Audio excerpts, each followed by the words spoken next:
When a French tennis prodigy stitched a crocodile onto his blazer as a joke, no one expected it to spark a global fashion empire. But René Lacoste wasn't just playing games on or off the court. From humiliating defeats to world championship titles, he turned a personal nickname into one of the most recognizable logos in luxury fashion. This is how a reptile on a shirt conquered the world. René Lacoste was born on July 2, 1904, in the heart of Paris, France. The son of Jean-Jules Lacoste, a wealthy businessman, René grew up in comfort, surrounded by the privileges of upper-class society. His father envisioned a future for him rooted in engineering or industry, certainly not sports. But destiny had other ideas. At 15, René discovered tennis, a passion that would shape the rest of his life. To his father's dismay, he chose the court over the classroom. Jean-Jules was skeptical. His son lacked the raw talent of top players, and the tennis world was fiercely competitive. Still, he made René an offer. Pursue your dream, but only if you become a world champion within 5 years.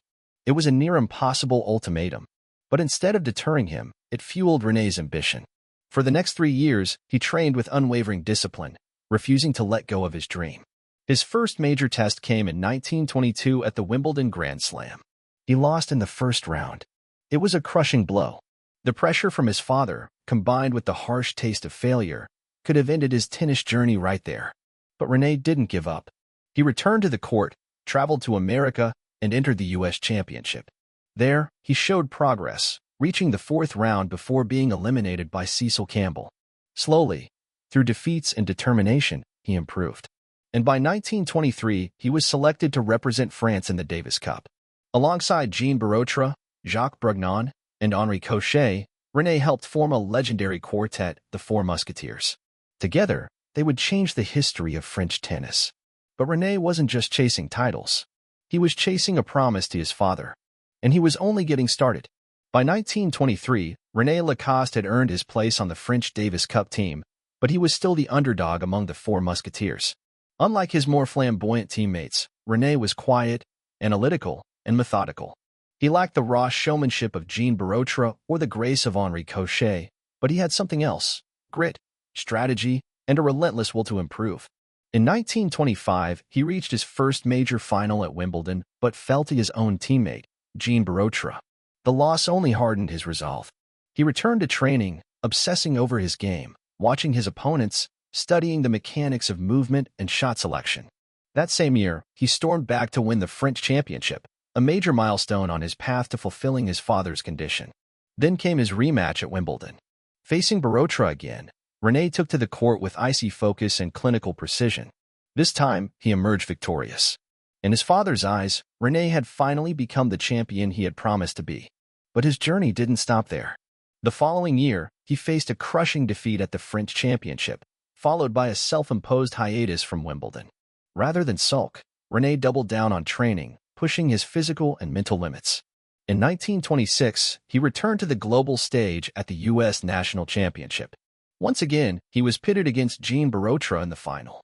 This time, he dismantled his old rival and claimed the U.S. title. That year, the Daily Telegraph named him the #1 tennis player in the world. Beyond titles, René was already thinking about innovation.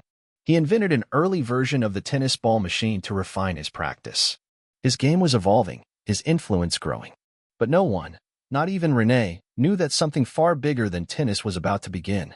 Something stitched into fabric and symbolized by a small green reptile. The turning point came not with a handshake or a business deal, but with a nickname born out of style, spirit, and a suitcase. In 1926, as the French Davis Cup team reached the World Group Final against the dominant United States, all eyes were on the match between René Lacoste and America's undefeated star, Bill Tilden. The French team ultimately lost, but René delivered the shock of the tournament. He defeated Tilden, stunning audiences and sports journalists alike. The American press, fascinated by René's unyielding tenacity on the court, dubbed him the Crocodile. It was a reference to his relentless pursuit of every point, calculated, patient, and deadly. But the nickname also had a more personal echo. Before the match, the team's captain had promised René a crocodile skin suitcase if he won. He did. The suitcase never came, but the moniker stuck. René embraced the title. He liked what it represented: determination, resilience, an instinct to strike only when the moment was right. His friend, fashion designer Robert George took the joke one step further. He sketched a simple crocodile emblem and embroidered it onto René's tennis blazer. When René walked onto the court wearing that blazer, he wasn't just making a fashion statement. He was becoming a symbol. Fans noticed. The press wrote about it. It was bold, it was different, and it was unmistakably Lacoste. Still, no one, not even René, realized at the time that this was the birth of a brand. It would take several more years and one critical partnership to turn the crocodile from a private joke into a global icon.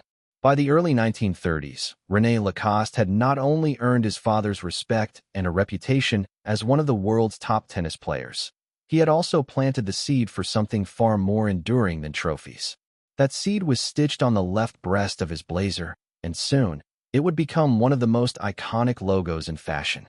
René had long been frustrated with the traditional tennis attire of the time, long-sleeved, button-up shirts made of stiff fabric that limited movement. He wanted something more functional, something that suited the modern game. So he designed a short-sleeved, loose-fitting polo made from breathable jersey knit cotton. It was a revolution on the court, comfortable, stylish, and utterly unique. But it still needed to be manufactured. In 1933, René partnered with André Gillier, owner of France's largest knitwear manufacturing firm.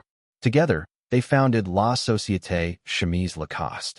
It was a modest operation at first, focused on producing the very shirts René had designed for his own matches, now branded with the unmistakable green crocodile on the chest.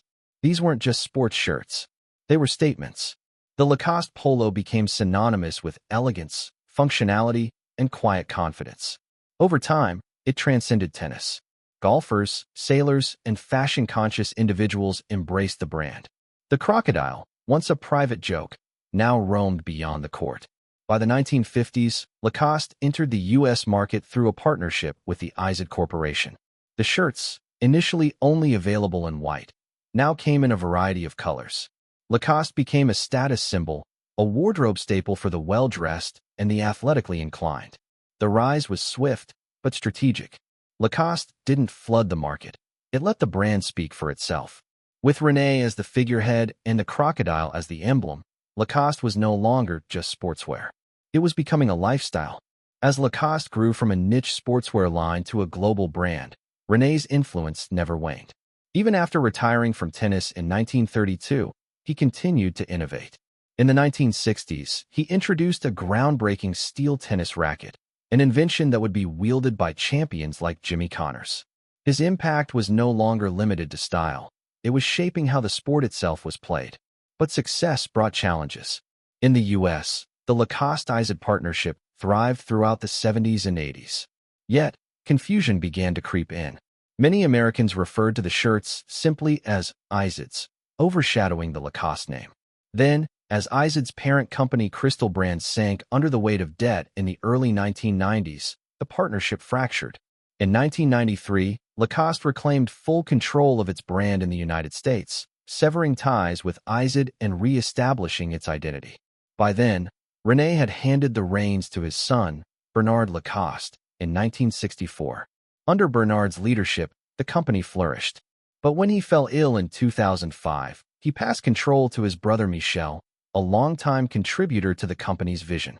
A year later, on March 21, 2006, Bernard passed away, marking the end of an era for Lacoste.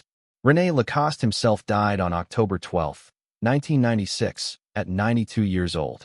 The world mourned not just a tennis legend, but a pioneer who had woven sport, style, and identity into a single symbol, the crocodile. Yet even in death, his legacy thrived. The brand evolved with the times.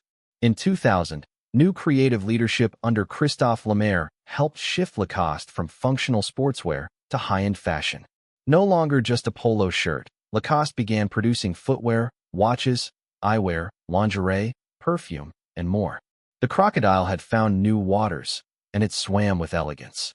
What began as a joke, stitched onto a blazer, had become a lasting legacy of design, discipline, and daring innovation. Today, Lacoste stands as a symbol of refined athleticism and timeless style. With a presence in over 120 countries, the brand offers everything from polos and sneakers to leather goods and watches. The company, now licensed globally through Devonlay, maintains manufacturing hubs in Thailand and China, ensuring its worldwide reach. In 2017, tennis champion Novak Djokovic became Lacoste's global ambassador, inheriting the title of the new Crocodile. His 5-year deal reinforced the brand's deep connection to sport, elegance, and performance. Lacoste has also embraced e-commerce and modern fashion trends, proving that its legacy is as dynamic as the sport that started it. From the courts of Paris to the wardrobes of the world, René Lacoste turned a personal nickname into a global emblem of ambition and elegance. He wasn't just a champion with a racket, he was a visionary with a needle, forever changing the way we dress, play, and define success. Because sometimes, it's not just the victories that make a legend, it's the legacy stitched into every thread.